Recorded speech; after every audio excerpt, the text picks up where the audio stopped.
So, my friend has been trying to call me for weeks, but all he is getting is an automated answer.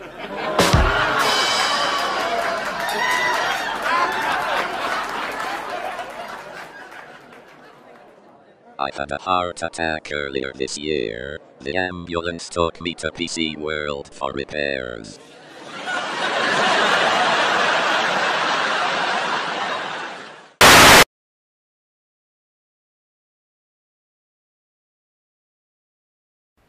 Hi friends, question for a theory of everything. പ്രപഞ്ചത്തിലെ സർവ്വശാസ്ത്ര സത്യങ്ങളെക്കുറിച്ച് ഒരു അന്വേഷണം, പ്രപഞ്ചത്തിലെ എല്ലാ ശാസ്ത്രവിസ്മയങ്ങളെയും കോർത്തിണക്കുന്ന ഒരു സിദ്ധാന്തത്തിന് വേണ്ടിയുള്ള അന്വേഷണം. അതായിരുന്നു സ്റ്റീഫൻ ഹോക്കിങ്ങിൻ്റെ ജീവിതം. പക്ഷേ ഈ അന്വേഷണങ്ങളെല്ലാം, ഈ പരിശ്രമങ്ങളെല്ലാം അദ്ദേഹം നടത്തിയത് ശരീരം ഏതാണ്ട് പൂർണ്ണമായും തളർന്ന അവസ്ഥയിൽ ഒരു വീൽ ചെയറിലായിരുന്നു എന്നതാണ് നമ്മളെ അത്ഭുതപ്പെടുത്തുന്നത്. പ്ലസ് വണ്ണിലെ നമ്മുടെ ടെക്സ്റ്റിലെ അടുത്ത ചാപ്റ്റർ സ്റ്റീഫൻ ഹോക്കിങ്ങിൻ്റെ ജീവിതകഥയാണ്. It's a short biographical sketch of Stephen Hawking, the world famous scientist. Quest for a theory of everything by Kitty Gail Ferguson. Kitty Gail Ferguson എന്നൊരു ബയോഗ്രഫറാണ് സ്റ്റീഫൻ ഹോക്കിങ്ങിൻ്റെ ഈ ഷോർട്ട് ബയോഗ്രഫി എഴുതിയിരിക്കുന്നത്. Quest for a theory of everything. In the Cockcroft lecture room on April 29, 1980, scientists and university dignitaries gathered in steep tiers of seats facing a two-story wall of chalkboard and slide screen.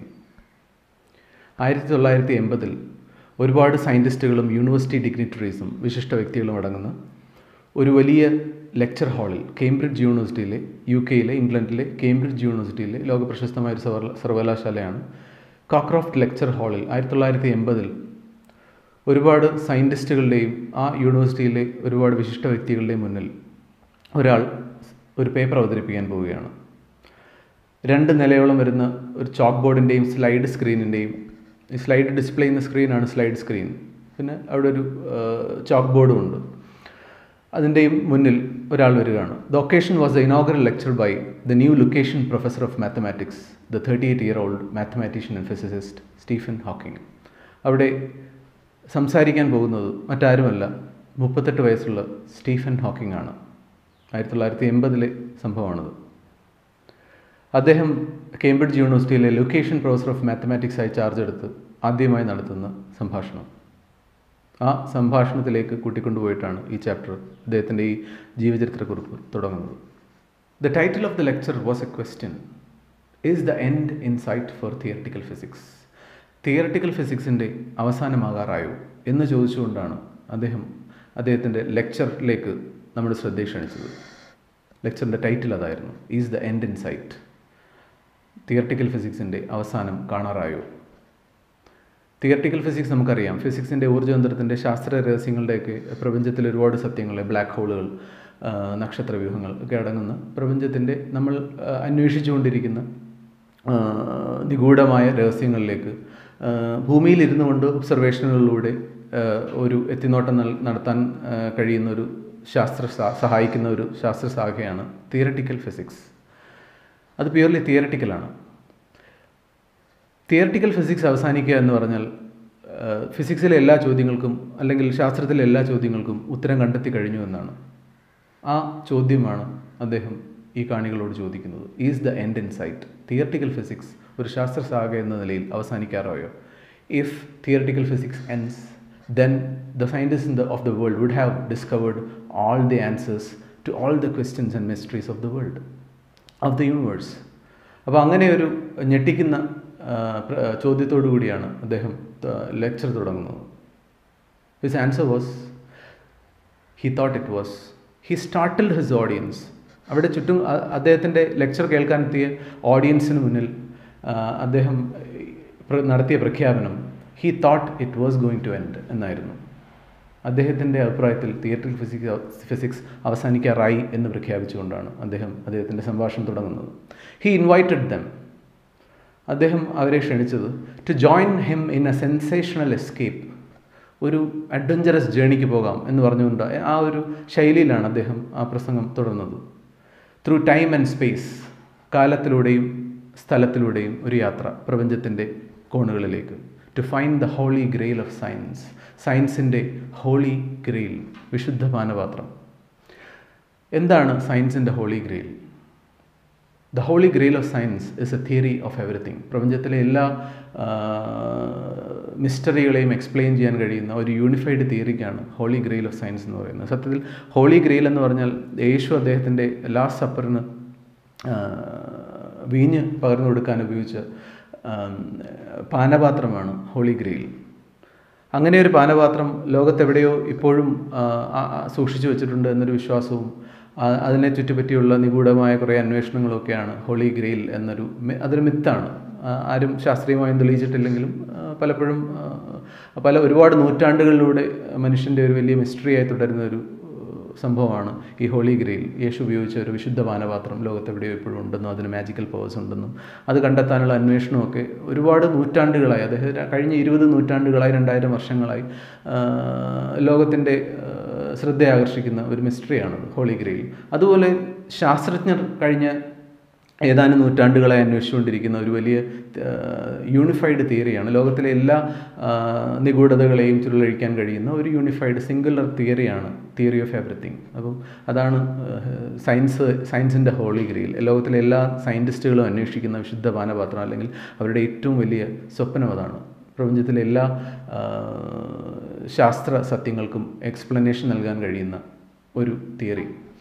നിങ്ങൾക്കറിയാം, പ്രപഞ്ചത്തിൽ ഇപ്പോഴും there are many unanswered questions. Dark matter എന്താണ്? Dark energy എന്താണ്? What happens inside star?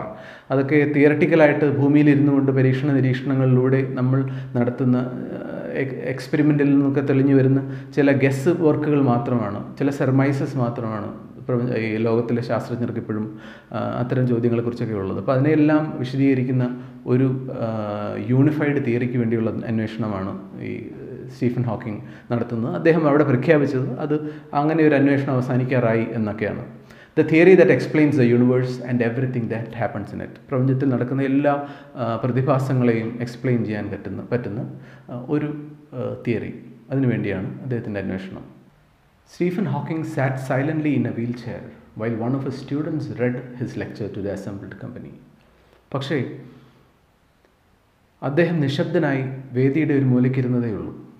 അദ്ദേഹത്തിൻ്റെ ഒരു സ്റ്റുഡൻ്റാണ് അദ്ദേഹത്തിൻ്റെ paper, അദ്ദേഹത്തിൻ്റെ പ്രസംഗം എഴുതി തയ്യാറാക്കിയിരുന്ന പ്രസംഗം അവിടെ സദസ്സിന് മുന്നിൽ അവതരിപ്പിച്ചത്. Because he was sitting in a wheel chair.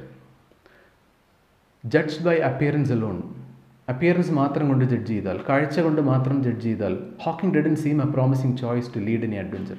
നമ്മളെ ഒരു അഡ്വഞ്ചർ യാത്രയ്ക്ക്, അഡ്വഞ്ചറസ് ആയ ഒരു അല്ലെങ്കിൽ ഇൻഫോർമേറ്റീവായ ഒരു യാത്രയ്ക്ക് നമ്മളെ കൂട്ടിക്കൊണ്ടുപോകാൻ ഒട്ടും കഴിവുള്ള ഒരു മനുഷ്യനാണ് അവിടെ ഇരിക്കുന്നതെന്ന് ഒരിക്കലും സ്റ്റീഫൻ ഹോക്കിങ്ങിൻ്റെ അപ്പിയറൻസ് കൊണ്ട് അദ്ദേഹത്തിന് ജഡ്ജ് ചെയ്താൽ നമുക്ക് തോന്നില്ല.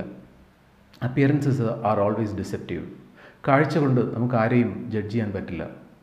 ഒരാളുടെ ഉള്ളിലെ ആത്മാവിൻ്റെ കഴിവെന്താണെന്ന്, അദ്ദേഹത്തിൻ്റെ ആത്മാവിൻ്റെ ശക്തി എന്താണെന്ന് ആ മനുഷ്യൻ്റെ ജീവിതം അടുത്തെറിഞ്ഞവർക്ക് മാത്രമേ തിരിച്ചറിയാൻ കഴിയുള്ളൂ. അല്ലെങ്കിൽ ഒരു പക്ഷേ ഒരു ജീവിത കാലഘട്ടത്തിന് ശേഷം ആയിരിക്കാം അദ്ദേഹം ലോകത്തിന് നൽകിയ സംഭാവന എന്താണെന്ന് നമ്മൾ തിരിച്ചറിയുന്നത്. Stephen William Hawking was born on 8 January 1942 in Oxford, England. Oxford ഒരു സ്ഥലമാണ് ഇംഗ്ലണ്ടിലെ. ആ സ്ഥലത്തിൻ്റെ പേരിലാണ് ഓക്സ്ഫോർഡ് യൂണിവേഴ്സിറ്റി അറിയപ്പെടുന്നത്. ഇംഗ്ലണ്ടിലെ ഓക്സ്ഫോർഡിൽ 1942 സ്റ്റീഫൻ വില്യം ഹോക്കിംഗ് ജനിച്ചത്. It was exactly 300 years after the death of Galileo, the father of modern science. ആധുനിക ശാസ്ത്രത്തിൻ്റെ പിതാവ് എന്നറിയപ്പെടുന്ന ഗലീലിയോയുടെ കൃത്യമായി ഗലീലി മരിച്ച് കൃത്യം 300 വർഷം തികയുന്ന ദിവസമാണ് സ്റ്റീഫൻ ഹോക്കിംഗ് ജനിക്കുന്നത്. അതൊരു മിസ്റ്ററിയായി ഇന്ന് അവശേഷിക്കുന്ന ഒരു ഇൻട്രസ്റ്റിംഗ് ഫാക്റ്റാണ്. അത് പറഞ്ഞുകൊണ്ട് അദ്ദേഹത്തിൻ്റെ ജീവചരിത്ര കുറിപ്പ് തുടങ്ങുന്നു. Frank and Isabel Hawking were Stephen's parents. സ്റ്റീഫൻ്റെ parents Frank Hawking and Isabel Hawking ആയിരുന്നു. ദേ വർ നോട്ട് വെൽത്തി, അവരത്ര പണക്കാരോ ഒന്നും ആയിരുന്നില്ല. But they believed in the value of education. പക്ഷേ സ്റ്റീഫൻ ഹോക്കിങ്ങിന് നല്ല വിദ്യാഭ്യാസം നൽകണം എന്നവർ ആഗ്രഹിച്ചിരുന്നു. So they planned for Stephen to go to Westminster, a famous public school in the heart of London. London നഗരഹൃദയത്തിലെ ഒരു പ്രശസ്തമായ സ്കൂളാണ് വെസ്റ്റ്മിനിസ്റ്റർ സ്കൂൾ. അവിടെ അവനെ അയക്കണമെന്നാണ് അവർ ആഗ്രഹിച്ചിരുന്നത്. Unfortunately Stephen was ill at the time of scholarship examination. പക്ഷേ ഈ പരീക്ഷയുടെ തലേന്ന്, ആ വെസ്റ്റ്മിനിസ്റ്ററിലേക്കുള്ള സ്കോളർഷിപ്പ് പരീക്ഷയുടെ തലേന്ന് അദ്ദേഹത്തിനെ ഒരു ദുരന്തം വേട്ടയാടി. ഈ ദുരന്തങ്ങൾ നിരന്തരം വേട്ടയാടുന്ന ഒരു ജീവിതമാണ് സ്റ്റീഫൻ ഹോക്കിങ്ങിൻ്റേത്. അതിൽ ആദ്യത്തേത് അദ്ദേഹത്തിനെ അഫക്റ്റ് ചെയ്യുകയാണ്. വെസ്റ്റ്മിനിസ്റ്ററിലേക്കുള്ള സ്കോളർഷിപ്പ് എക്സാമിൻ്റെ തലേ ദിവസം അദ്ദേഹത്തിന് അസുഖം വരുന്നു. Therefore, he attended the local saint Albans school. അപ്പോൾ അദ്ദേഹത്തിൻ്റെ വീട്ടിനടുത്തുള്ള, ലോക്കൽ എന്ന വാക്കിൻ്റെ അർത്ഥം അടുത്തുള്ള എന്ന് മാത്രമാണ്, ലോക്കൽ ആയ ഒരു സെയിൻറ്റ് ആൽബൻസ് സ്കൂളിൽ അദ്ദേഹം പഠനം ആരംഭിച്ചു. By the time he was 8, 8ാമത്തെ വയസ്സായപ്പോഴത്തേക്കും he was thinking seriously about becoming a scientist. കൊച്ച് സ്റ്റീഫൻ ഹോക്കിംഗ് 8ാമത്തെ വയസ്സ് മുതൽ ഒരു സയൻറ്റിസ്റ്റ് ആവണമെന്ന് ആഗ്രഹം പ്രകടിപ്പിച്ചിരുന്നു. Frank Hawking encourage his son to follow him into medicine. പക്ഷേ അദ്ദേഹത്തിൻ്റെ അച്ഛൻ ഫ്രാങ്ക് ഹോക്കിങ്ങിന് കൂടുതൽ ഇഷ്ടം തൻ്റെ മകനെ ഡോക്ടറാക്കാനായിരുന്നു. But Stephen found biology too imprecise. Biology ഇംപ്രിസൈസായ, കൃത്യമല്ലാത്ത ഒരു ശാസ്ത്രശാഖയാണെന്നാണ് സ്റ്റീഫൻ വിശ്വസിച്ചത്. നിങ്ങൾക്കറിയാം, ബയോളജിയും ഫിസിക്സും തികച്ചും വ്യത്യസ്തമായ അപ്രോച്ചുകൾ വേണ്ടുന്ന രണ്ട് വിഷയങ്ങളാണ്. സ്റ്റീഫന് ഇഷ്ടം ഫിസിക്സ് ആയിരുന്നു. He wanted a subject in which he could look for exact answers and get to the root of things. Stephen പഠിക്കാൻ ആഗ്രഹിച്ചിരുന്നത് was a subject with which he could get to the root of things. എല്ലാ വിസ്മയങ്ങളുടെയും റൂട്ടിലേക്ക്, അതിൻ്റെ വേരുകളിലേക്ക് ഇറങ്ങിച്ചെന്ന് ആ ചോദ്യങ്ങൾക്ക് ഉത്തരം കണ്ടെത്താൻ സ്റ്റീഫൻ്റെ മനസ്സ് ആഗ്രഹിച്ചിരുന്നു. ബയോളജിയിൽ, ജീവശാസ്ത്രത്തിൽ ജീവൻ്റെ വിസ്മയങ്ങൾ പഠിക്കുന്ന ഒരു ജീവശാസ്ത്രത്തിന് പോസിബിൾ ആയിരുന്നില്ല. കാരണം ജീവൻ്റെ ഉറവിടം എന്നും അജ്ഞാതമാണ്. അപ്പോൾ സ്റ്റീഫന് കൂടുതൽ ഇഷ്ടം ഊർജ്ജതന്ത്രം പഠിക്കുവാനായിരുന്നു. Young Stephen was no prodigy. Stephen Hawking ഒരു പ്രോഡിജി ഒന്നും ആയിരുന്നില്ല, ഒരു ജീനിയസ് ഒന്നും ആയിരുന്നില്ല. He was just an ordinary English school boy. അവനൊരു സാധാരണ ഇംഗ്ലീഷ് സ്കൂൾ ബോയ് മാത്രമായിരുന്നു. Slow in learning to read. എഴുതാനും വായിക്കാനും ഒക്കെ പഠിച്ചത് വളരെ താമസിച്ചാണ്. His handwriting the despair of his teachers. Despair is hopelessness. അപ്പം അദ്ദേഹത്തിൻ്റെ ടീച്ചേഴ്സിനെയൊക്കെ ഹോപ്പ്ലെസ് ആക്കിക്കൊണ്ടാണ് അദ്ദേഹത്തിൻ്റെ ചിട്ടയില്ലാത്ത ഹാൻഡ് റൈറ്റിംഗ് കൊണ്ട് അദ്ദേഹം എഴുതിയിരുന്നത്. അവരെത്ര ശ്രമിച്ചിട്ടും അത് നന്നാക്കി എടുക്കാൻ അവർക്ക് കഴിഞ്ഞില്ല. He was ranked no more than halfway up in his class. ക്ലാസ്സിലാണെങ്കിൽ ഒരിക്കലും പകുതിക്ക് മുകളിൽ റാങ്ക് വരാതെ ആവറേജായ ഒരു സ്റ്റുഡൻ്റായിരുന്നു അദ്ദേഹം എന്നും പഠിച്ചിരുന്നത്. ഐൻസ്റ്റീനെ കുറിച്ചും ഇങ്ങനെ കഥകൾ പറഞ്ഞു കേട്ടിട്ടുണ്ട്. അദ്ദേഹത്തിൻ്റെ ടീച്ചേഴ്സ് ഐൻസ്റ്റൈൻ ഒരു മന്ദബുദ്ധിയാണെന്ന് തെറ്റിദ്ധരിച്ചിട്ടുണ്ടെന്ന് വരെയാണ് പറയപ്പെടുന്നത്.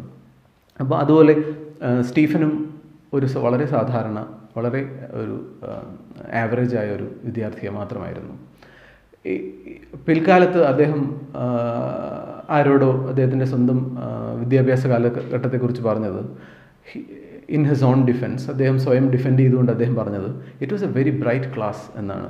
അത് ഇദ്ദേഹത്തിൻ്റെ സ്വതസിദ്ധമായ നർമ്മബോധത്തിൻ്റെ ഒരു ബെസ്റ്റ് എക്സാമ്പിളാണ് ഈ ആൻസർ, അദ്ദേഹം കൊടുത്ത ഈ ഉത്തരം. എന്തുകൊണ്ടാണ് ക്ലാസ്സിൽ ഒരിക്കലും ജീനിയസ് അല്ലാതിരുന്നത് എന്ന ചോദ്യത്തിന് അദ്ദേഹം പിൽക്കാലത്ത് നൽകിയ മറുപടിയാണ്, it was A bright class എന്നായിരുന്നു. ഞാൻ പഠിച്ചത് ബ്രൈറ്റായ വിദ്യാർത്ഥികൾ ഉണ്ടായിരുന്ന ഒരു ക്ലാസ്സിലായതുകൊണ്ടാണ് ഞാൻ ക്ലാസ്സിൽ എപ്പോഴും ആവറേജ് ആയത്, അല്ലാതെ എൻ്റെ കുഴപ്പം കൊണ്ടല്ല എന്ന് നർമ്മത്തിൽ പൊതിഞ്ഞ് മറുപടി പറഞ്ഞുകൊണ്ടാണ് അദ്ദേഹം ആ ചോദ്യത്തെ അവോയ്ഡ് ചെയ്തത്. ഈ നർമ്മബോധമാണ് സത്യത്തിൽ അദ്ദേഹത്തിൻ്റെ ഈ സ്പെഷ്യൽ ജീവിതത്തെ ഫേസ് ചെയ്യാനുള്ള പ്രാപ്തി അദ്ദേഹത്തിന് നൽകിയത്. At 14, Stephen knew that he would pursue mathematics and physics. 14 വയസ്സായപ്പോഴേക്കും സ്റ്റീഫൻ ഹോക്കിംഗ് തിരിച്ചറിഞ്ഞു തൻ്റെ വഴി മാത്സും ഫിസിക്സുമാണ്. His father called this impractical, for there were no jobs in mathematics except teaching. അദ്ദേഹത്തിൻ്റെ അച്ഛൻ വീണ്ടും അദ്ദേഹത്തെ പിന്തിരിപ്പിക്കാൻ ശ്രമിച്ചുകൊണ്ടേയിരുന്നു.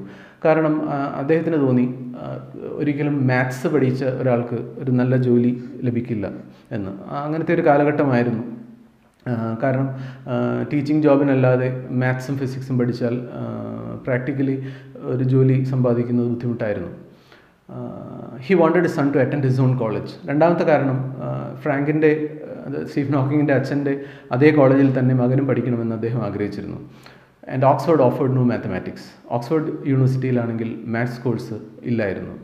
He followed his father's advice and studied chemistry, physics and only a little maths in preparation for the entrance to Oxford. അപ്പോൾ ഓക്സ്ഫോർഡിലെ എൻട്രൻസിന് വേണ്ടി അദ്ദേഹം അച്ഛൻ്റെ ആഗ്രഹത്തിന് വഴങ്ങി ഫിസിക്സും കെമിസ്ട്രിയും കുറച്ച് മാത്സും മാത്രം പഠിച്ചു.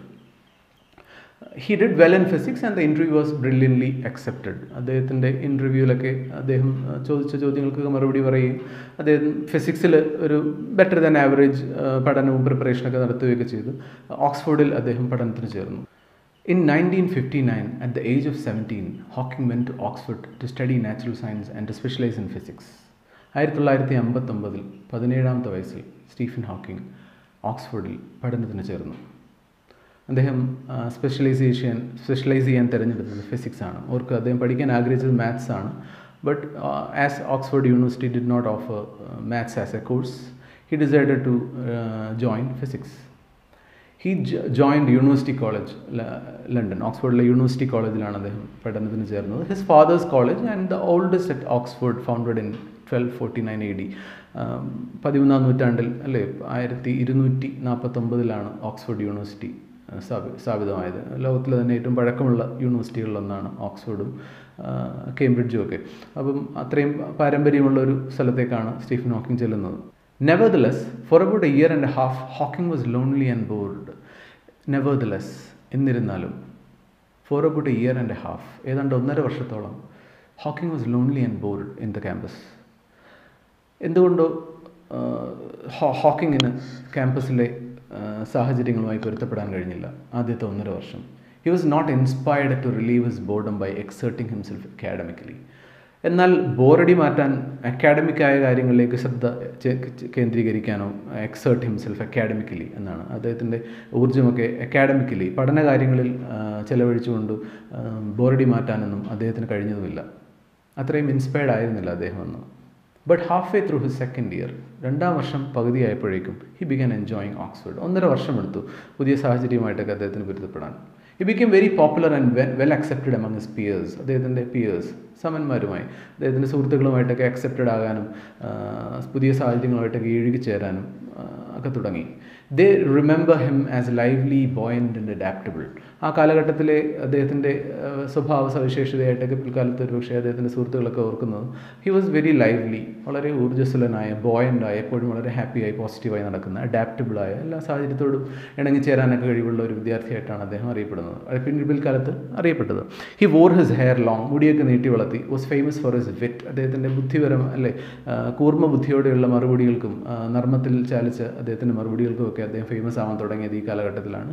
Like classical music, western classical മ്യൂസിക്കൊക്കെ ആസ്വദിക്കുന്ന, സയൻസ് ഫിക്ഷൻ വായിക്കുന്ന, ആൻഡ് ടുക്ക് പാർട്ട് ഇൻ സ്പോർട്സിലൊക്കെ പങ്കെടുക്കുന്ന ഒരു വിദ്യാർത്ഥിയായിരുന്നു ആ കാലഘട്ടത്തിൽ.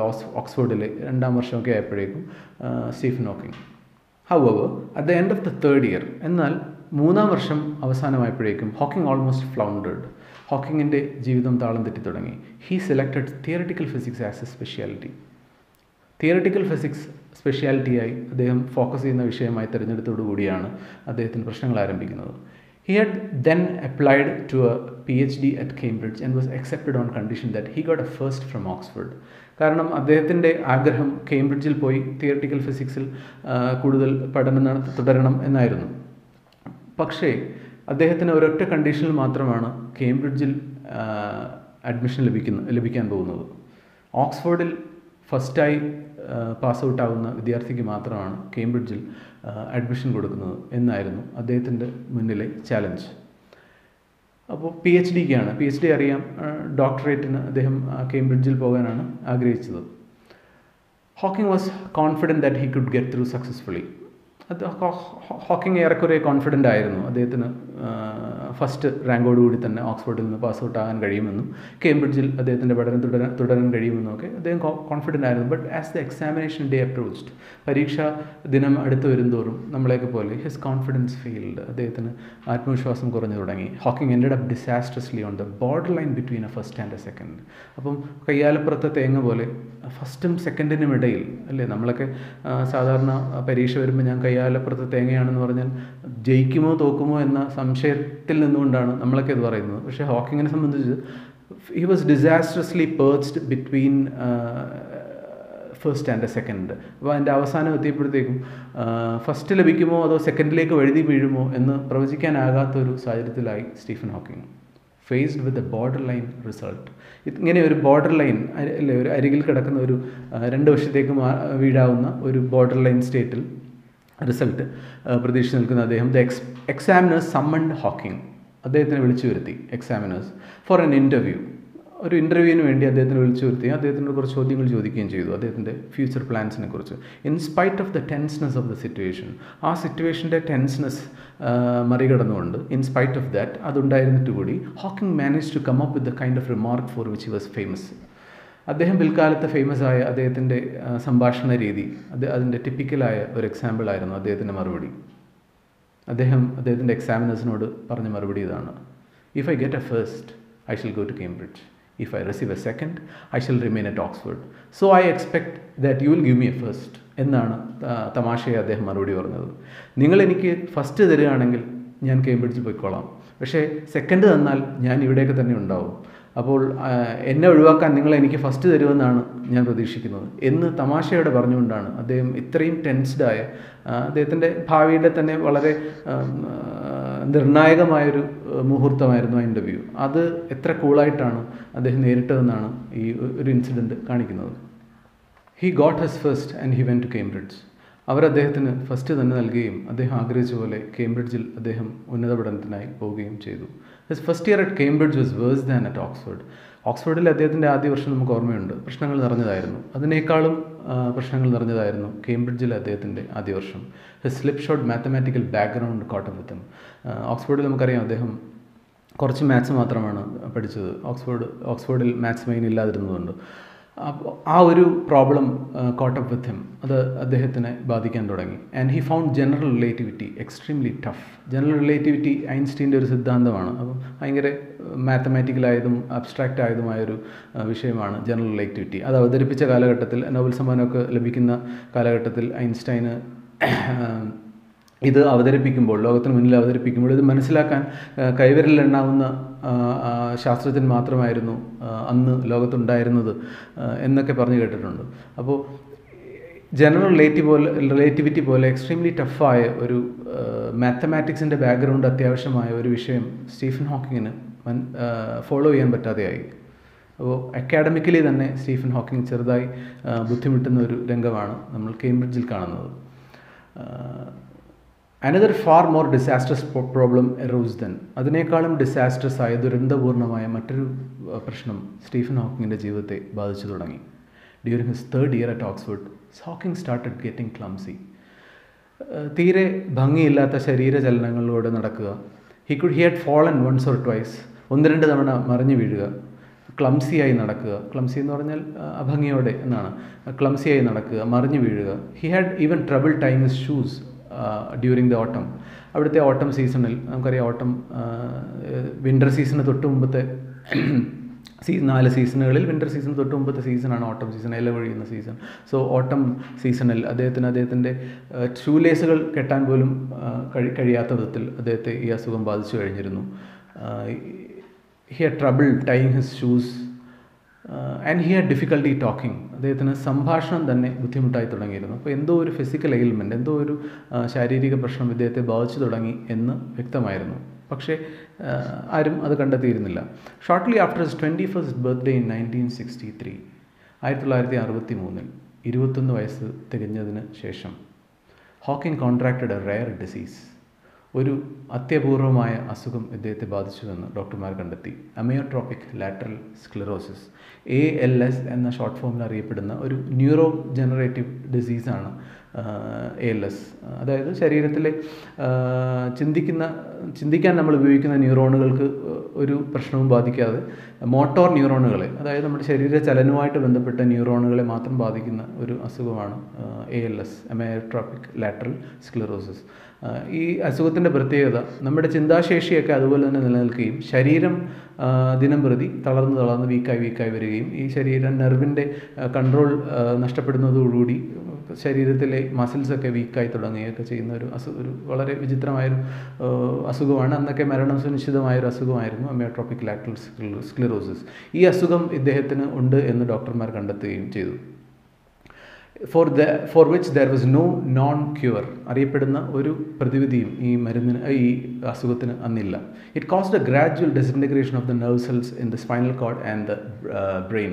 സ്പൈനൽ കോഡിലെയും ബ്രെയിനിലെയും സുഷുമ്നാ നാഡിയിലെയും തലച്ചോറിലെയും ന്യൂറോണുകൾക്ക് തകർച്ച സംഭവിക്കുന്ന ഒരു അസുഖമാണിത്. At first he went into a deep depression. ഇത് അദ്ദേഹത്തിൻ്റെ മനസ്സിനെ ഒരു ഡിപ്രഷനിലേക്ക് തള്ളിയിടുകയും വിഷാദ രോഗത്തിലേക്ക് തള്ളിയിടുകയും he did not know what to do, എന്ത് ചെയ്യണമെന്ന് അറിഞ്ഞുകൂടാത്ത അലഞ്ഞിരിഞ്ഞ് നടക്കുകയൊക്കെ ചെയ്യുന്നൊരു സിറ്റുവേഷൻ അദ്ദേഹത്തിനുണ്ടായി. Or what his future would be like, he did not know, അദ്ദേഹത്തിൻ്റെ ഫ്യൂച്ചർ എങ്ങനെയായിരിക്കുമെന്ന് പോലും അറിയാത്തൊരു അസന്നിഗ്ധാവസ്ഥയിലേക്ക് അദ്ദേഹത്തിൻ്റെ ജീവിതം പോവുകയാണ്. My dreams at that time were rather confused. അദ്ദേഹത്തിൻ്റെ ആ കാലഘട്ടത്തിലെ സ്വപ്നങ്ങളൊക്കെ വളരെ കൺഫ്യൂസ്ഡ് ആയിരുന്നു എന്നാണ് അദ്ദേഹം പിൽക്കാലത്ത് അതിനെക്കുറിച്ച് പറഞ്ഞത്. Before my condition was diagnosed, എൻ്റെ കണ്ടീഷൻ ഡയഗ്നോസ് ചെയ്യുന്നതിന് മുമ്പ് I had been very board with life.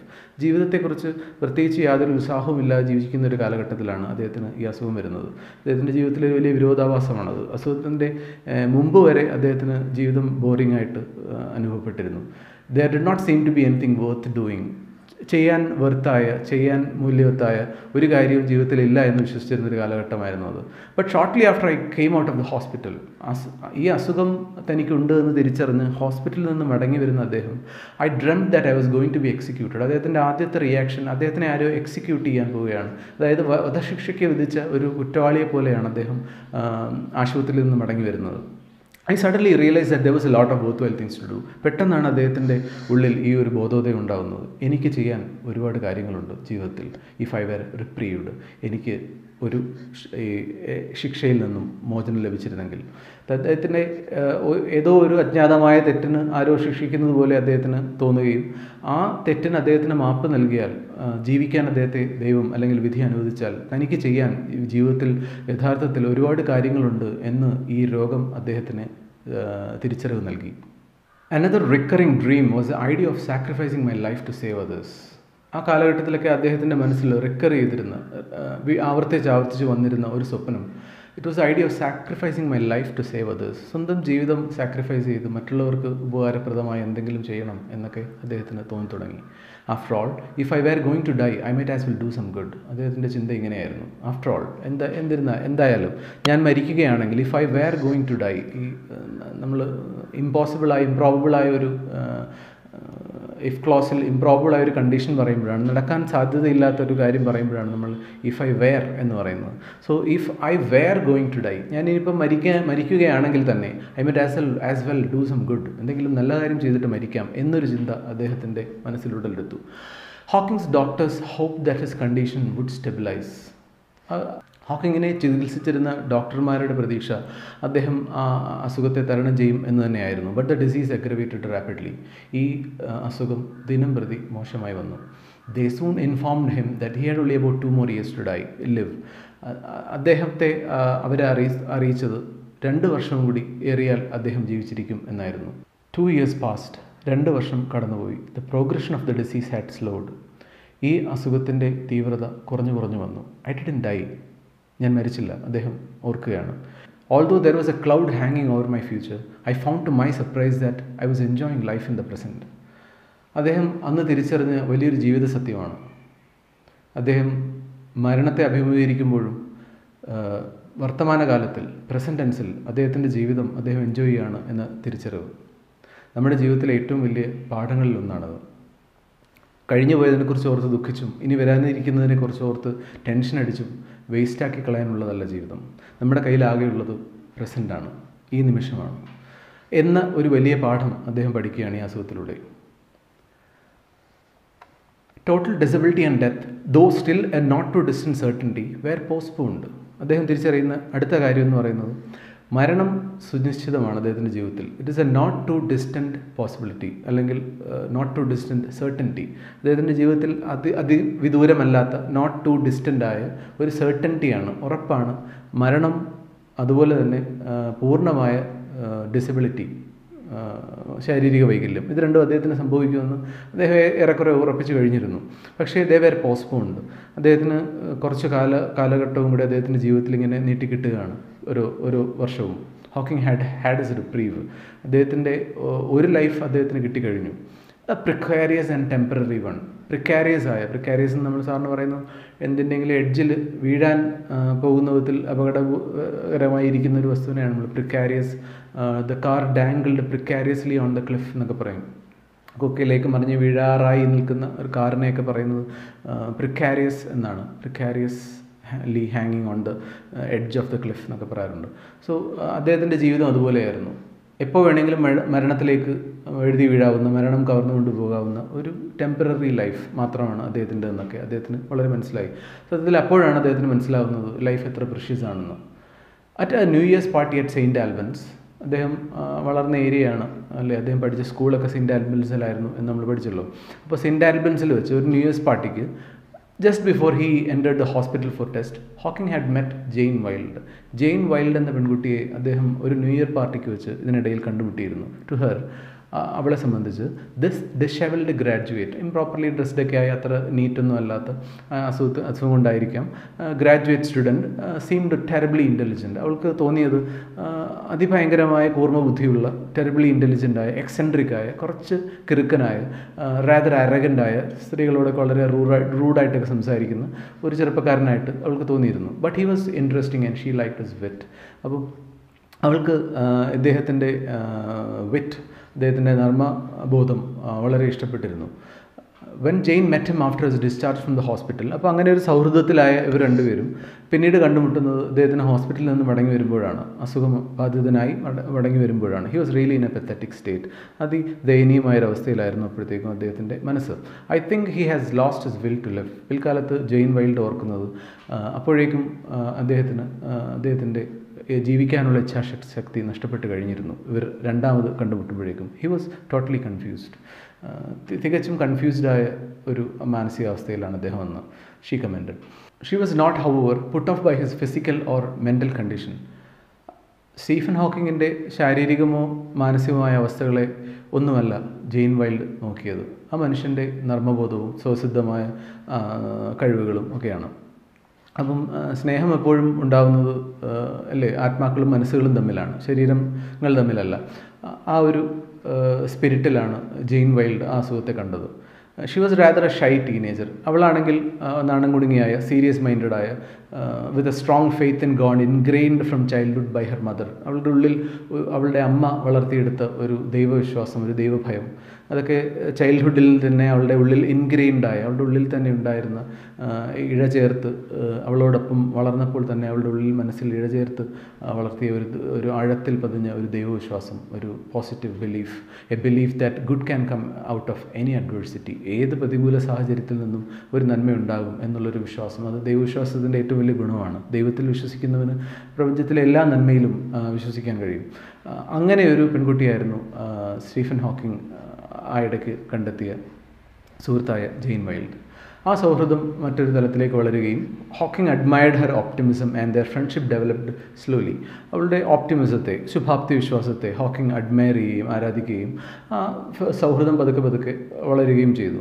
After a while the two began to realize in Jane's words, ജെയിനിൻ്റെ തന്നെ വാക്കുകളിൽ പറഞ്ഞാൽ ദേ ബിഗാൻ ടു റിയലൈസ്, അവർ തിരിച്ചറിഞ്ഞു that together we could make something worthwhile. ഒരുമിച്ച് ജീവിച്ചാൽ അവർക്ക് മൂല്യവത്തായ ഒരു ജീവിതത്തെ പടുത്തുയർത്താം എന്നവർക്ക് തോന്നി തുടങ്ങി. For Stephen that made all the difference. പിൽക്കാലത്ത് സ്റ്റീഫൻ ആ തീരുമാനത്തെക്കുറിച്ച് പറയുന്നത് that was a decision that changed everything in his life. ജീവിക്കാൻ ഒരു റീസൺ ഉണ്ടാക്കി കൊടുത്തത്, ഫൈറ്റ് ചെയ്യാനുള്ളൊരു സ്പിരിറ്റ് അദ്ദേഹത്തിൻ്റെ ഉള്ളിൽ നൽകിയതൊക്കെ ഒരു പക്ഷേ ജെയിനുമായിട്ടുള്ള ആ ഒരു സൗഹൃദവും അത് പിന്നീട് പ്രണയമായിട്ട് വളരുകയൊക്കെ ചെയ്തതായിരുന്നു എന്ന് പിൽക്കാലത്ത് അദ്ദേഹം സാക്ഷ്യപ്പെടുത്തുന്നു. He applied for A research fellowship at Kais college. അപ്പോൾ കേംബ്രിഡ്ജിലെ തന്നെ മറ്റൊരു കോളേജായ കയസ് കോളേജിൽ അദ്ദേഹം റിസർച്ച് സ്കോളറായിട്ട് എൻറോൾ ചെയ്യുകയും ജീവിതം അവിടെ മറ്റൊരു ഘട്ടത്തിലേക്ക് ജീവിതത്തിലെ മറ്റൊരു ഘട്ടത്തിലേക്ക് അദ്ദേഹം പ്രവേശിക്കുകയും ചെയ്തു. In 1965, 1965 23ാമത്തെ വയസ്സിൽ Hawking received his fellowship at Caius and in July of the year Jane and he were married. അപ്പം 1965 23ാമത്തെ വയസ്സിൽ അമിയോട്രോപിക് ലാറ്ററൽ സ്ക്ലിറോസിസ് എന്ന അപൂർവ രോഗവുമായി അദ്ദേഹം കയസ് കോളേജിൽ ഒരു റിസർച്ച് സ്കോളറായിട്ട് ജീവിതം ആരംഭിക്കുകയും ആ ജീവിതത്തിൽ അദ്ദേഹത്തിനോടൊപ്പം ഒരു സുഹൃത്തായും വഴികാട്ടിയായും ജീവിത പങ്കാളിയുമായൊക്കെയായി ജെയിൻ വൈൽഡ് ഒപ്പം കൂടുകയും ചെയ്തു. People who remember Hawking in the university in the late 1960s recall him making his way around the corridors with a cane. ആ കാലഘട്ടങ്ങളിൽ കേംബ്രിഡ്ജ് യൂണിവേഴ്സിറ്റിയിലെ കയസ് കോളേജിലെ വരാന്തകൾ കോറിഡോറിലൂടെ നടന്നു നീങ്ങുന്ന ഹോക്കിങ്ങിൻ്റെ കാഴ്ചയാണ്. ഒരു കെയിൻ കൊണ്ട് സ്വയം supporting himself against the wall. ഒരു കൈ കൊണ്ട് ഒരു വടിയിലും മറ്റു കൈ കൊണ്ട് മതിലിലും പിടിച്ച് മെല്ലെ നടന്നു നീങ്ങുന്ന, ഇടനാഴികളിലൂടെ മെല്ലെ നടന്നു നീങ്ങുന്ന ഹോക്കിങ്ങിനെയാണ് എല്ലാവരും ഓർക്കുന്നത്. He spoke with what sounded like a slight speech impediment. എന്തോ ഒരു സംസാര വൈകല്യം, ഒരു സ്പീച്ച് ഇംപെഡിമെൻ്റ്, ഒരു സംസാര തടസ്സം ഉള്ളതുപോലെ അദ്ദേഹം സംസാരിക്കുമായിരുന്നു. ബട്ട് മോർ ദാൻ ദാറ്റ്, പക്ഷേ അതിനേക്കാളൊക്കെ അപ്പുറം, they remember his brashness in sessions involving some of the world's most distinguished scientist. പക്ഷേ അതിനേക്കാളൊക്കെ ഉപരി ഇന്ന് ആളുകൾ ഓർക്കുന്നത് അദ്ദേഹത്തിൻ്റെ ബ്രാഷ്നെസ് ആണ്. ബ്രാഷ്നെസ്, ഓപ്പൺനെസ്, എന്തും വെട്ടിത്തുറന്ന് വിളിച്ചു പറയാനുള്ള ധൈര്യം. ലോകത്തിലെ ഏറ്റവും ഡിസ്റ്റിങ്വിഷ്ഡ് ആയ ശാസ്ത്രജ്ഞർ പോലും പങ്കെടുക്കുന്ന ഒരു വേദിയിൽ പോയിട്ട് അദ്ദേഹത്തിൻ്റെ അഭിപ്രായങ്ങൾ വെട്ടിത്തുറന്ന് പറയാനുള്ള അദ്ദേഹത്തിൻ്റെ ധൈര്യം ഇന്ന് ആളുകൾ ഓർക്കുന്നു. ആ കാലഘട്ടത്തിലാണ് അത് ലോകമറിയുന്നത്. While other researchers kept a reverential silence. അതേ ഘട്ടങ്ങളിൽ തന്നെ അത്തരം സന്ദർഭങ്ങളിൽ മറ്റ് ചെറുപ്പക്കാരായ റിസർച്ചേഴ്സൊക്കെ ഒരു റെവറൻഷ്യൽ സൈലൻസ് മെയിൻറ്റെയിൻ ചെയ്തു. ഇപ്പോൾ റെവറൻഷ്യൽ എന്ന് പറഞ്ഞാൽ റെസ്പെക്റ്റ്ഫുൾ എന്നാണ്. അപ്പം ബഹുമാനപൂർവ്വം മാറി നിന്ന മറ്റ് ശാസ്ത്ര വിദ്യാർത്ഥികളിൽ നിന്നുമൊക്കെ വ്യത്യസ്തനായി സ്റ്റീഫൻ ഹോക്കിംഗ് താൻ ആരോടാണ് സംസാരിക്കുന്നത് എന്ന് വകവയ്ക്കാതെ താൻ എന്താണ് പറയുന്നത് എന്ന് മാത്രം ആലോചിച്ചുകൊണ്ട് അദ്ദേഹത്തിൻ്റെ അഭിപ്രായങ്ങൾ വെട്ടിത്തുറന്ന് പറയുമായിരുന്നു. Hawking daringly asked unexpected and penetrating questions. Daringly, ധൈര്യപൂർവ്വം അദ്ദേഹം പെനട്രേറ്റിംഗ് ക്വസ്റ്റ്യനുകൾ, തുളച്ചു കയറുന്ന ചോദ്യങ്ങൾ ചോദിക്കുമായിരുന്നു. അദ്ദേഹത്തിൻ്റെ ശാരീരിക വൈകല്യങ്ങൾ ബാധിച്ചു തുടങ്ങി അദ്ദേഹത്തിൻ്റെ അസുഖത്തിൻ്റെ ആ സ്റ്റേജിലും അദ്ദേഹത്തിൻ്റെ വ്യക്തിത്വത്തിലൂടെ പ്രകടമാക്കിയ ആ ഒരു ധൈര്യവും ആ ഒരു മനസ്ഥൈര്യമൊക്കെ എടുത്തു കാണിക്കാനാണ് അദ്ദേഹത്തിൻ്റെ ജീവിതത്തിലെ ഈ ഒരു ഭാഗമൊക്കെ ബയോഗ്രഫർ വിവരിക്കുന്നത്. He clearly knew that what he was talking about. തനിക്ക് വ്യക്തമായ ബോധമില്ലാത്തൊരു കാര്യം അദ്ദേഹം തുറന്നു പറയുമായിരുന്നില്ല. ബോധത്തോടെയാണ് അദ്ദേഹം ഓരോ പോയിന്റും വാദിച്ചത്. His reputation as a genius and another Einstein had began then. അപ്പോഴാണ്, ആ കാലഘട്ടത്തിലാണ് മറ്റൊരു ഐൻസ്റ്റീൻ അല്ലെങ്കിൽ ഒരു ജീനിയസ് എന്നൊരു പ്രശസ്തി അദ്ദേഹത്തിന് കിട്ടുന്നത്. In 1980, a practical need for funds launched him into a new enterprise. 1980 അദ്ദേഹത്തിൻ്റെ ജീവിതത്തിൻ്റെ മറ്റൊരു ഘട്ടത്തിലേക്ക് അദ്ദേഹം കിടക്കുന്നത്. Practical need for funds. ഇപ്പോൾ വിവാഹമൊക്കെ കഴിച്ചു, അപ്പോൾ ജീവിതം മറ്റൊരു ഘട്ടത്തിലേക്ക് കിടക്കുകയാണ്. അപ്പോൾ പ്രായോഗികമായി പണത്തിനുള്ള ആവശ്യം കൊണ്ട് അദ്ദേഹം മറ്റൊരു എൻ്റർപ്രൈസ്, ഒരു ഉദ്യമത്തിന് ഇറങ്ങിത്തിരിക്കുകയാണ്. അത് ഹോക്കിങ്സിൻ്റെ എന്ന് പറഞ്ഞാൽ ആ ഫാമിലിയുടെ ജീവിതത്തിന് ഫാർ റീച്ചിങ് ഇമ്പാക്റ്റ് ഉണ്ടാക്കുന്ന ഒരു വലിയ സംഭവമായിരുന്നു.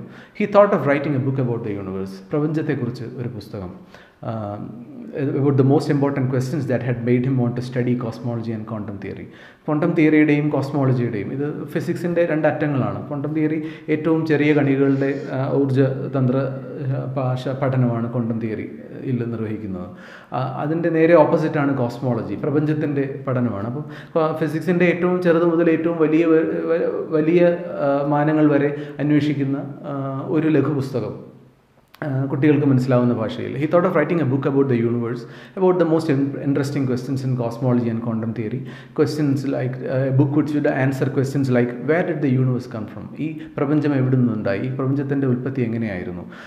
Is the universe infinite or does it have any boundaries? ഈ പ്രപഞ്ചം ഇൻഫിനിറ്റ് ആണോ, അനന്തമാണോ? എവിടെയാണ് അതിൻ്റെ ബൗണ്ടറികൾ, തുടങ്ങുന്നതും അവസാനിക്കുന്നതും? Is the universe infinite? Will it come to an end? അതിനൊരു അവസാനമുണ്ടോ? If so how? ലോകം അവസാനിക്കുകയാണെങ്കിൽ അതെങ്ങനെയായിരിക്കും? എങ്ങനെ ലോകമുണ്ടായി, എങ്ങനെ ലോകം അവസാനിക്കും? Is there a complete theory of the universe and everything in it? ഈ പ്രപഞ്ചത്തിലെ മുഴുവൻ വസ്തുക്കളെയും അവലോകനം ചെയ്യാനും എക്സ്പ്ലെയിൻ ചെയ്യാനും കഴിയുന്ന ഒരു തിയറി കണ്ടെത്താൻ കഴിയുമോ? അദ്ദേഹം നമ്മൾ ടെക്സ്റ്റിൻ്റെ തുടക്കത്തിൽ, ഈ ചാപ്റ്ററിൻ്റെ തുടക്കത്തിൽ വായിച്ചതുപോലെ തിയററ്റിക്കൽ ഫിസിക്സിൻ്റെ എല്ലാ ചോദ്യങ്ങൾക്കും ഉത്തരം കണ്ടെത്താനുള്ള അദ്ദേഹത്തിൻ്റെ ഉദ്യമത്തിൽ അതിനെക്കുറിച്ച് ഉള്ള അദ്ദേഹത്തിൻ്റെ ചിന്തകളും അദ്ദേഹത്തിൻ്റെ അറിവുകളും ഇതുവരെയുള്ള അദ്ദേഹത്തിൻ്റെ കണ്ടെത്തലുകളും പങ്കുവയ്ക്കുന്ന വളരെ ലളിതമായ ഭാഷയിൽ എഴുതിയ ഒരു പുസ്തകം, അതാണ് അദ്ദേഹം എഴുതാൻ ശ്രമിച്ചത്. He wrote the book to make science understandable to non-scientists, and a book through which he would rewind the great theories of the cosmos from Newton to Einstein.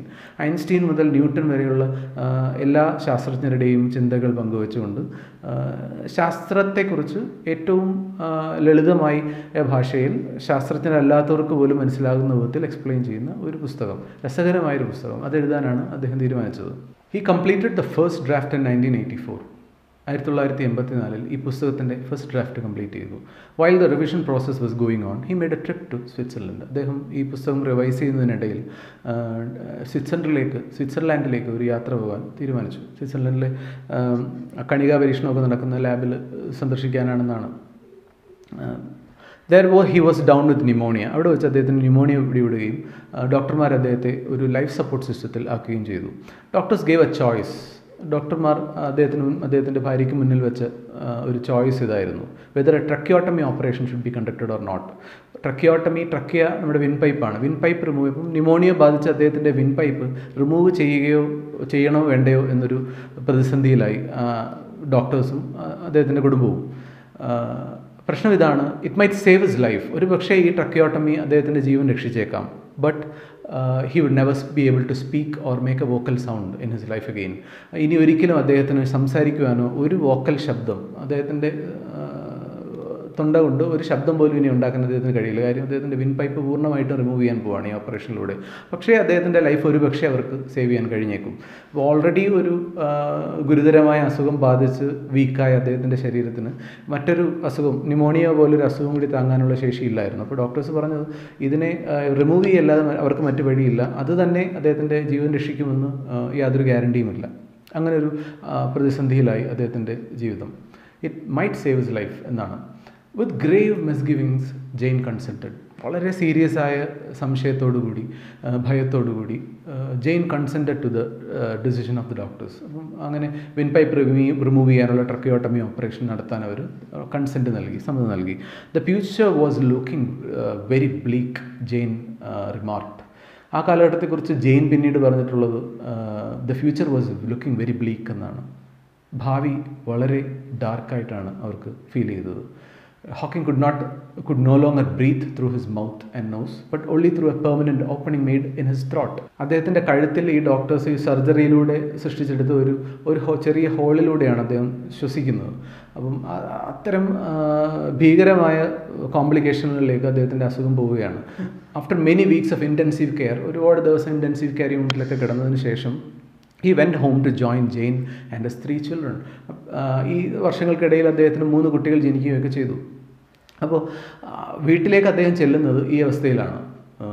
സംസാരിക്കാനുള്ള ശേഷി എന്നേക്കുമായി നഷ്ടപ്പെട്ട് ന്യൂമോണിയ ബാധിതനായി റിക്കവർ ചെയ്താണ് അദ്ദേഹം തിരിച്ച് വീട്ടിലേക്ക് വരുന്നത്. ആ കാലഘട്ടത്തെക്കുറിച്ചാണ് ജെയിൻ ഓർത്ത് പറഞ്ഞത്, the future was looking very bleak. ഇനി ആ കുടുംബം എന്ത് ചെയ്യും? വീണ്ടും ഒരു ചോദ്യചിഹ്നമായി സ്റ്റീഫൻ്റെ അസുഖവും അവർക്ക് മുന്നിൽ എത്തി. വീണ്ടും അദ്ദേഹത്തിൻ്റെ ജീവിതത്തിൽ രക്ഷകനെ പോലെ മറ്റൊരാൾ കടന്നു വരുന്നതാണ് ഇനി നമ്മൾ കാണാൻ പോകുന്നത്. He was still too weak and ill to continue his research. അദ്ദേഹത്തിൻ്റെ റിസർച്ച് കണ്ടിന്യൂ ചെയ്യാൻ കഴിയാത്തൊരു ശാരീരികാവസ്ഥയിൽ അദ്ദേഹത്തിൻ്റെ പുസ്തകം എഴുത്തെങ്കിലും കണ്ടിന്യൂ ചെയ്യാൻ എന്ത് ചെയ്യുമെന്ന്, കാരണം അദ്ദേഹത്തിന് പറഞ്ഞു കൊടുത്ത് എഴുതിക്കുവാനോ സ്വയം എഴുതുവാനോ കഴിയാത്ത അവസ്ഥയിലേക്ക് അദ്ദേഹത്തിൻ്റെ ജീവിതം മാറി. ആ കാലഘട്ടത്തിലാണ് വാൾട്ട് വോൾട്ടോസ് എന്നൊരു കമ്പ്യൂട്ടർ എക്സ്പേർട്ട് ഇദ്ദേഹത്തിന് വേണ്ടി ഒരു സോഫ്റ്റ്വെയർ ഉണ്ടാക്കി നൽകുന്നത്. A computer expert in California, Walt Wolters, sent him a program he had developed called the Equalizer, which allowed Hawking to select words from a screen. ഒരു സ്ക്രീനിൽ തെളിഞ്ഞു വരുന്ന വാക്കുകളിൽ നിന്ന് ഹോക്കിംഗ് പറയാൻ ആഗ്രഹിക്കുന്ന വാക്കിനെ സെലക്ട് ചെയ്യാൻ സഹായിക്കുന്ന ഒരു കമ്പ്യൂട്ടർ സോഫ്റ്റ്വെയർ അദ്ദേഹത്തിന് മിനിമം ശരീര ചലനം കൊണ്ട് തന്നെ ചെയ്യാൻ പറ്റുന്ന ഒരു സോഫ്റ്റ്വെയർ. പിൽക്കാലം നിങ്ങൾ ഇൻ്റർവ്യൂവിലൊക്കെ കണ്ടുണ്ടായി അദ്ദേഹത്തിൻ്റെ ചീക്കിലെ ഒരു മസിൽ അനക്കി, നമ്മൾ മൗസൊക്കെ ഉപയോഗിക്കുന്ന പോലെ അദ്ദേഹത്തിൻ്റെ മുഖത്തെ മസിലുകൾ മാത്രം അനക്കിക്കൊണ്ടാണ് അദ്ദേഹം കമ്പ്യൂട്ടറുമായിട്ടൊക്കെ ഇൻറ്ററാക്ട് ചെയ്തിരുന്നത്. അപ്പം അതിൻ്റെ ഒരു ആദ്യ ഫോം വാൾട്ട് വോൾട്ടേഴ്സ് എന്നൊരു സയൻറ്റിസ്റ്റ് അദ്ദേഹത്തിന് ഉണ്ടാക്കി നൽകി.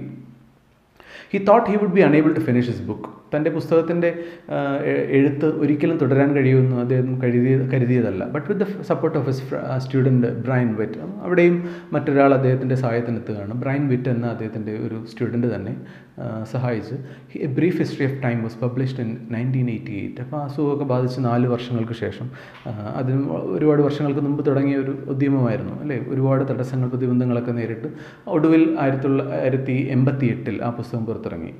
September 2005 there was another release of an abridged version of the book. ഈ ബുക്കിൻ്റെ ഒരു എഡിറ്റഡ് വെർഷൻ രണ്ടാമത് ഇറക്കുകയും ചെയ്തു.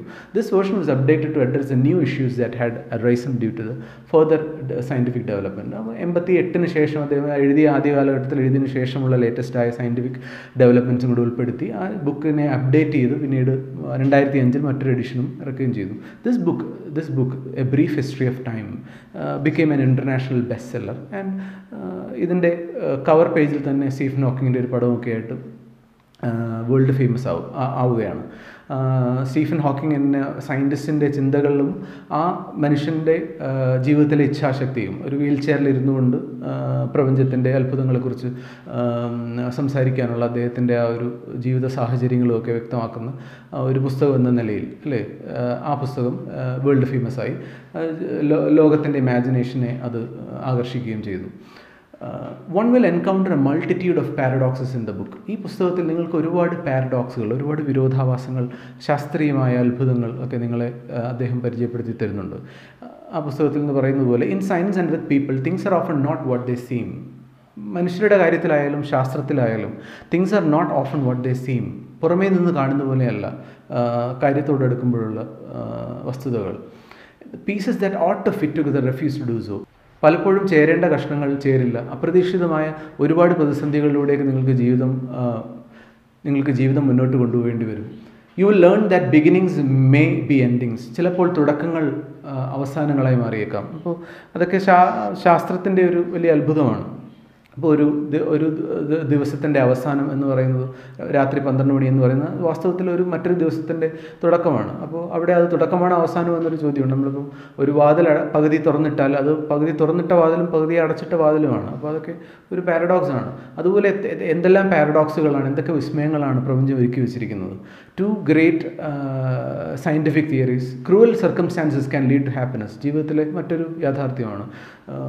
ക്രൂരമായ ഒരുപാട് സർക്കംസ്റ്റാൻസുകളിലൂടെ നമ്മൾ ജീവിച്ചു പോകുമ്പോൾ, പരിതസ്ഥിതികളിലൂടെ നമ്മൾ ജീവിച്ചു പോകുമ്പോഴാണ് ചിലപ്പോൾ നമുക്ക് ജീവിതത്തിൽ സന്തോഷം ലഭിക്കുന്നത്. Fame and success may not.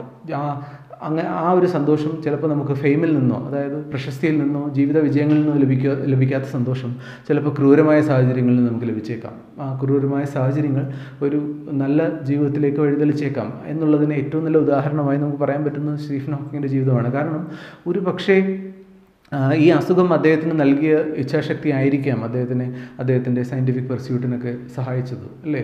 അല്ലെങ്കിൽ ഒരു പക്ഷേ ലോകപ്രശസ്തനാക്കിയത് പോലും അദ്ദേഹത്തിൻ്റെ ഈ വൈകല്യത്തെ മറികടക്കാനുള്ള അദ്ദേഹത്തിൻ്റെ ഇച്ഛാശക്തി ആയിരിക്കാം.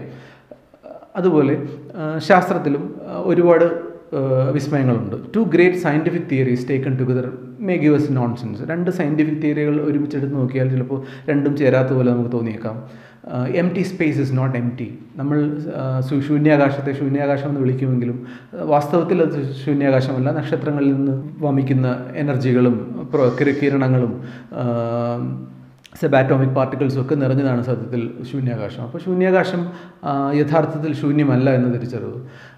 ഇത്തരം വിസ്മയങ്ങളാണ് ഈ പുസ്തകത്തിൽ നമ്മൾക്ക് വേണ്ടി അദ്ദേഹം അവതരിപ്പിച്ചിരിക്കുന്നത്. ബ്ലാക്ക് ഹോളുകൾ ബ്ലാക്ക് അല്ല എന്ന യാഥാർത്ഥ്യം. തമോഗർത്തങ്ങൾ യഥാർത്ഥത്തിൽ അതിശക്തമായ ഗുരുത്വാകർഷണ ബലമുള്ള ഹെവൻലി ബോഡീസാണ്. അപ്പം അത് ഇരുണ്ടിരിക്കുന്നത് അതിൻ്റെ ഗുരുത്വാകർഷണ വലയത്തെ ഭേദിച്ച് വെളിച്ചത്തിന്, പ്രകാശത്തിന് പോലും അതിൽ നിന്ന് പുറത്തു കടക്കാൻ കഴിയാത്തതുകൊണ്ടാണ്. യഥാർത്ഥത്തിൽ അതുകൊണ്ട് തമോഗർത്തങ്ങൾ ഇരുട്ടാണോ എന്ന് ചോദിച്ചാൽ അല്ല എന്ന് പറയേണ്ടി വരും. അത് മറ്റൊരു ശാസ്ത്ര വിസ്മയമാണ്. എൻ്റെ man whose appearance inspires shock and pity takes us laughing to where the boundaries of space and time ought to be but are not. അതുപോലെ നമ്മളെ വിസ്മയിപ്പിക്കുന്ന ഒരു യാഥാർത്ഥ്യമാണ് സ്റ്റീഫൻ ഹോക്കിംഗ് എന്ന മനുഷ്യൻ. A man whose appearance inspires pity and shock. ബാഹ്യമായ appearance കൊണ്ട് നമ്മുടെ ഉള്ളിൽ പിറ്റിയും ഷോക്കും നിറയ്ക്കുന്ന ഒരു മനുഷ്യനായിരുന്നു സ്റ്റീഫൻ ഹോക്കിംഗ്. വളരെ നാളുകളെ അദ്ദേഹത്തെ ബാധിച്ച അസുഖം അദ്ദേഹത്തിൻ്റെ ശരീരത്തെ തളർത്തി. കാണുമ്പോൾ പിറ്റിയും ഷോക്കും, അല്ലേ, ദയനീയതയും ഞെട്ടലുമാണ് ഒരു കാഴ്ചക്കാരനിലെ മനസ്സിൽ ഉളവാക്കുന്നത്. പക്ഷേ അങ്ങനെ ഒരു ശരീരവുമായി ജീവിച്ചിരുന്ന സ്റ്റീഫൻ ഹോക്കിംഗ് നമ്മളെ ഇൻസ്പയർ ചെയ്തത് ചിരിക്കുവാനും ചിന്തിക്കുവാനുമായിരുന്നു. അപ്പോൾ ഈ യാഥാർത്ഥ്യമാണ് നമ്മളെ അത്ഭുതപ്പെടുത്തുന്നത്. അദ്ദേഹം ഈ പുസ്തകത്തിൽ അവതരിപ്പിക്കുന്ന നിഗൂഢമായ ശാസ്ത്ര യാഥാർത്ഥ്യങ്ങളോടൊപ്പം തന്നെ ഈ സ്റ്റീഫൻ ഹോക്കിംഗ് എന്ന മനുഷ്യൻ്റെ ജീവിതാവസ്ഥയും നമ്മളെ വിസ്മയിപ്പിക്കുന്നു. It is of course a miracle that Stephen Hawking had been able to achieve everything he has. ഈ ജീവിതം കൊണ്ട് സ്റ്റീഫൻ ഹോക്കിംഗ് നേടിയതെല്ലാം അദ്ദേഹത്തിന് എങ്ങനെ നേടാൻ കഴിഞ്ഞു, ഈ അസുഖത്തെയും തരണം ചെയ്ത് അദ്ദേഹത്തിന് എങ്ങനെ നേടാൻ കഴിഞ്ഞുവെന്നും ഇത്രയും കാലം അദ്ദേഹം എങ്ങനെ ജീവിച്ചിരുന്നുവെന്നും നമ്മളെ അത്ഭുതപ്പെടുത്തുന്ന ഒരു കാര്യമാണ്. 2018 അദ്ദേഹം മരിക്കുന്നത്. ഈ പുസ്തകം നമ്മുടെ ടെക്സ്റ്റ് ബുക്കൊക്കെ പ്രസിദ്ധീകരിച്ചതിന് ശേഷമാണ് അദ്ദേഹത്തിൻ്റെ മരണം. ഈ ജീവിതം കൊണ്ട് അദ്ദേഹം എങ്ങനെ ഇതെല്ലാം നേടിയെന്നത് നമ്മളെ അത്ഭുതപ്പെടുത്തുന്ന ഒരു കാര്യമാണ്. When you experience his intelligence and humour, അദ്ദേഹത്തിൻ്റെ ജീവിതത്തിലൂടെ നമ്മളിങ്ങനെ കടന്നു പോകുമ്പോൾ നമുക്ക് ഏറ്റവും ഹൃദയസ്പർശിയായി തോന്നുന്നത് അദ്ദേഹത്തിൻ്റെ ബുദ്ധിശക്തി മാത്രമല്ല, അദ്ദേഹത്തിൻ്റെ ദുരന്തങ്ങളെ നേരിട്ടപ്പോൾ അദ്ദേഹം അതിനോട് കാണിച്ച ഒരു നർമ്മബോധത്തോടു കൂടിയുള്ള ഒരു കാഴ്ചപ്പാട് കൂടിയാണ് നമ്മളെ അത്ഭുതപ്പെടുത്തുന്നത്. You begin to take his unusual mode of communication and his catastrophic physical problems, അദ്ദേഹത്തിൻ്റെ അൺയൂഷ്വൽ മോഡ് ഓഫ് കമ്മ്യൂണിക്കേഷൻ, ഒരു കമ്പ്യൂട്ടറിൻ്റെ സഹായത്തോടു കൂടി യാന്ത്രികമായൊരു ശബ്ദത്തിലാണ് അദ്ദേഹം കമ്മ്യൂണിക്കേറ്റ് ചെയ്തിരുന്നത്. അപ്പോൾ അതുപോലെ തന്നെ കറ്റാസ്ട്രഫിക്കായ ഫിസിക്കൽ പ്രോബ്ലംസ്, ദുരന്തപൂർണമായ ശാരീരിക പ്രശ്നങ്ങളുമൊക്കെ അദ്ദേഹത്തിനെ ഗ്രസിച്ചിരുന്നു. അപ്പോൾ ഇതൊക്കെ കാണുമ്പോഴും അതിനൊക്കെ അപ്പുറം അദ്ദേഹം കാണിച്ചിരുന്ന നർമ്മബോധവും ബുദ്ധിവൈഭവവും ഒക്കെയാണ് നമ്മളെ അത്ഭുതപ്പെടുത്തുന്നത്. അതുകൊണ്ട് തന്നെ we don't begin to take them seriously. അദ്ദേഹത്തിൻ്റെ ഈ പ്രശ്നങ്ങളെ സഹതാപത്തോടു കൂടി കാണുവാനോ അതിനെ അർഹിക്കുന്നതിൽ കൂടുതൽ പ്രാധാന്യം നൽകുവാനോ നമ്മൾക്ക് തോന്നാത്തത് അദ്ദേഹം സ്വയം ഈ പ്രശ്നങ്ങളെ തൃണവൽക്കരിച്ചിരുന്നു എന്ന് നമ്മൾ തിരിച്ചറിയുന്നതുകൊണ്ടാണ്. ഒരു സ്വതസിദ്ധമായൊരു നർമ്മബോധത്തോടെ സ്വന്തം ജീവിതത്തെ നോക്കി ചിരിക്കുവാനും അദ്ദേഹം പങ്കെടുക്കുന്ന എല്ലാ പരിപാടികളിലും പ്രോഗ്രാമുകളിലുമൊക്കെ ആളുകളോട് സംവദിക്കുമ്പോൾ ആ ഒരു നർമ്മബോധത്തോടു കൂടി സ്വന്തം ദുരന്തത്തെ നോക്കി ചിരിക്കുവാനുമൊക്കെ അദ്ദേഹം കാണിച്ച ആ മനസ്ഥൈര്യമാണ് നമ്മളെ ഏറ്റവും അത്ഭുതപ്പെടുത്തുന്നത്. That is exactly the way he wants it. അങ്ങനെ സ്വന്തം പ്രശ്നങ്ങളെ നോക്കി ചിരിക്കുവാനാണ് അദ്ദേഹം നമ്മളെ പഠിപ്പിക്കുന്നത്. അതുതന്നെയാണ് അദ്ദേഹം വേണ്ടിയിരുന്നതും. അദ്ദേഹത്തിൻ്റെ പ്രശ്നങ്ങളെ നോക്കി സഹതപിക്കുവാൻ ആരെയും അദ്ദേഹം അനുവദിച്ചിരുന്നില്ല. He chooses to ignore the difficulty. അദ്ദേഹം ജീവിതത്തിൽ നേരിട്ട ബുദ്ധിമുട്ടുകളെ ഇഗ്നോർ ചെയ്യാനാണ്, അവഗണിക്കാനാണ് അദ്ദേഹം സ്വയം പഠിപ്പിച്ചതും മറ്റുള്ളവരെ പഠിപ്പിച്ചതും. He chooses to ignore it and he expects others to adopt the same attitude. അതുകൊണ്ട് തന്നെ അദ്ദേഹത്തോടും ആ ആറ്റിറ്റ്യൂഡിൽ തന്നെ പെരുമാറാൻ അദ്ദേഹം എല്ലാവരെയും പ്രേരിപ്പിച്ചിരുന്നു. Stephen Hawking has overcome his crippling disease to become the supernova of world physics. ഫിസിക്സിൻ്റെ ലോകത്തെ ഒരു നക്ഷത്രമായി, സൂപ്പർനോവയായി, സ്റ്റാറിൻ്റെ എവല്യൂഷനിലെ ഒരു സ്റ്റേജാണ് സൂപ്പർനോവ. ആകാശത്ത് പ്രകാശപൂർണ്ണമായി പൊട്ടിത്തെറിക്കുന്ന നക്ഷത്രമാണ് സൂപ്പർനോവ. അപ്പോൾ ഫിസിക്സിൻ്റെ ആകാശത്ത് ഒരു വലിയ വഴികാട്ടിയായി, ഒരു വലിയ ഇൻസ്പയറിംഗ് സ്റ്റോറിയായി ഒരു സ്റ്റോറിയെ അവശേഷിപ്പിച്ചുകൊണ്ട് സ്റ്റീഫൻ ഹോക്കിംഗ് കടന്നു പോകുമ്പോൾ സത്യത്തിൽ അദ്ദേഹത്തിൻ്റെ ജീവിതത്തെ മാറ്റിമറിച്ച ഒരു ക്രിപ്ലിംഗ് ഡിസീസ്, വൈകല്യമുണ്ടാക്കുന്ന ഒരു അസുഖത്തെ അദ്ദേഹം എങ്ങനെ ഓവർകം ചെയ്തു എന്ന കഥയാണ് ഈ പാഠം നമുക്ക് തരുന്നത്. അദ്ദേഹത്തിനെ ആളുകൾക്ക് പ്രിയപ്പെട്ടവനാക്കുന്നതും പ്രിയങ്കരനാക്കുന്നതും ഒരുപക്ഷെ അദ്ദേഹം കാണിച്ച മനസ്ഥൈര്യവും പ്രതിസന്ധികൾക്ക് മുന്നിൽ തളരാതെ ഫൈറ്റ് ചെയ്യാനുള്ള അദ്ദേഹത്തിൻ്റെ ആ ഒരു സ്പിരിറ്റുമാണ്. ഒരുപക്ഷെ ശാസ്ത്രലോകത്തിന് ഇത്രയും വലിയൊരു ശാസ്ത്രജ്ഞനെ ലഭിച്ചത് തന്നെ ഒരു പക്ഷേ അദ്ദേഹത്തിന് ഈ അസുഖം വന്നുകൊണ്ടാണെന്ന് വരെ നമുക്ക് ചിന്തിക്കേണ്ടി വരും. കാരണം പ്രതിസന്ധികൾ എപ്പോഴും നമുക്ക് മുന്നിൽ വലിയ അവസരങ്ങളാണ് തുറന്നു തരുന്നത്. ഒരു പ്രശ്നത്തിന് മുന്നിലും പതറാതെ അതിനെ ഫൈറ്റ് ചെയ്ത് കടന്നു പോകുന്നവനാണ് എപ്പോഴും ജീവിതത്തിൽ വിജയിക്കുന്നത്. പ്രശ്നങ്ങൾ നേരിടുമ്പോൾ സത്യത്തിൽ സന്തോഷിക്കുകയാണ് വേണ്ടത് എന്ന് പണ്ടാരോ പറഞ്ഞു കേട്ടിട്ടുണ്ട്. അതിന് ഏറ്റവും വലിയ ഉദാഹരണമായി സ്റ്റീഫൻ ഹോക്കിങ്ങിൻ്റെ ജീവിതം നമുക്ക് മുന്നിൽ എടുത്തു കാണിക്കുകയാണ് ഈ ചാപ്റ്റർ ചെയ്യുന്നത്. Thank you.